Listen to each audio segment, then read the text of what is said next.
Chegou esse tempo que Paulo falou a Timóteo, que viria tempos que não suportariam a sã doutrina. Suportam tudo hoje, em muitos lugares por aí, mas está difícil de suportar a sã doutrina. Você vai pregar em congressos aí, suportam 3 horas de cânticos, 200 conjuntos cantando. Há uma obrigação de ouvir todos os conjuntos que visitam a igreja. Aí ouve 200 conjuntos, coloca mais a equipe de louvor, coloca mais o jogral, coloca mais a peça, coloca mais a dança.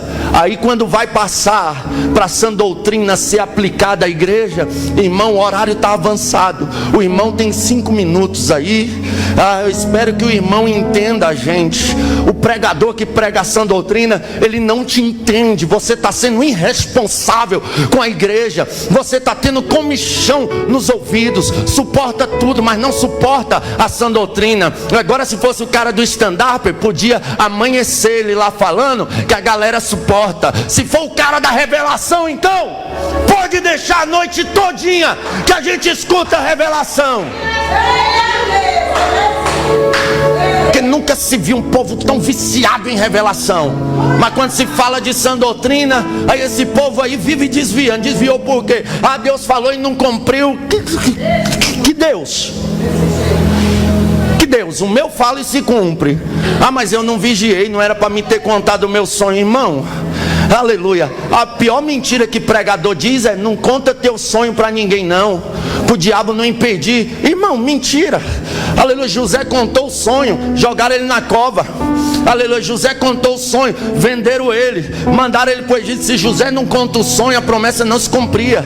Você contando ou não, você fazendo qualquer coisa ou não, se Deus falou que vai fazer, Ele faz. Deus não precisa de mim, aleluia, para fazer qualquer coisa. Deus, quando Ele fala, Ele cumpre.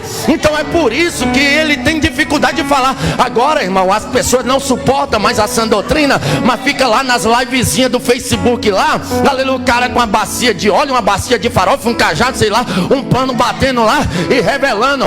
E ó a revelação dos caras. Deus está me revelando aqui que quem compartilhar agora vai ser abençoado. Olha que mentira, irmão.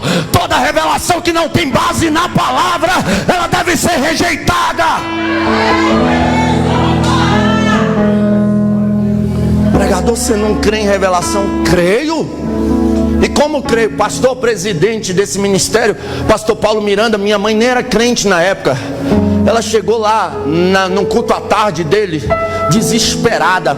Quando ela entrou, pastor Paulo Miranda chamou ela pelo nome.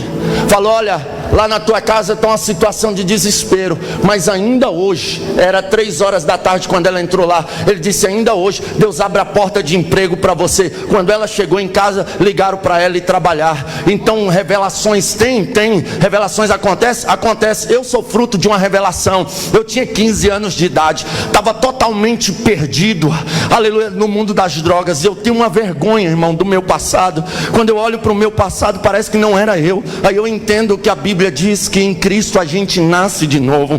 Porque eu fui perdido, viciado em maconha, usava muita droga. Aí o que acontece? Nós morávamos em Águas Lindas de Goiás, no recreio da barragem, aleluia, e todo mundo conhecia a gente lá. Muita gente lembra dessa situação. A gente morava num barraquinho pequeno que só tinha um banheiro. Ali uma situação de miséria total, porque minha mãe foi abandonada pelo meu pai com 7 filhos. Pense, a mais nova tinha meses de idade. Aleluia, pense para uma mulher trabalhar numa situação dessa. Aleluia, ela não tinha condições de trabalhar porque ficou enferma dos olhos. Aí minha mãe começou a vender as coisas de dentro de casa, vendeu fogão, vendeu bujão, vendeu geladeira para comprar comida. Conclusão, a gente só cozinhava na lenha. Cortaram a água da gente, a vizinha que deu água para a gente por mais de 3 anos. Pode ir lá, irmão, aleluia, que tenho várias testemunhas disso. Cortaram a luz da gente, a gente vivia comprando vela, quando não tinha vela, ficava no escuro. Pense numa situação de miséria total. E eu viciado em drogas. Uma vez, eu e mais 2 amigos fumamos um baseado de maconha, sentamos no murinho da minha casa e estamos lá. Aí era 3 horas da tarde mais ou menos. Aí vem 3 jovens vestidos de terno no sol rachando. E aqueles jovens, irmãos, eram pentecostais até o tutano.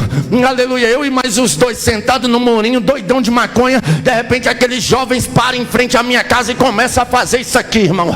Pense no negócio. E eles pulavam assim, e pulavam, e sapateavam, e começaram a falar línguas estranhas. Pense isso para 3 jovens doidão de maconha que não conhecia nada do poder de Deus. O meu amigo olhou assim e falou: vixe, os caras tão doidão, mas doidão quem tava era nós. E os caras sapateando, pulando, marchando. Aí eles pegaram um na mão do outro, começaram a falar em línguas. O do meio começou a falar em línguas mais alto.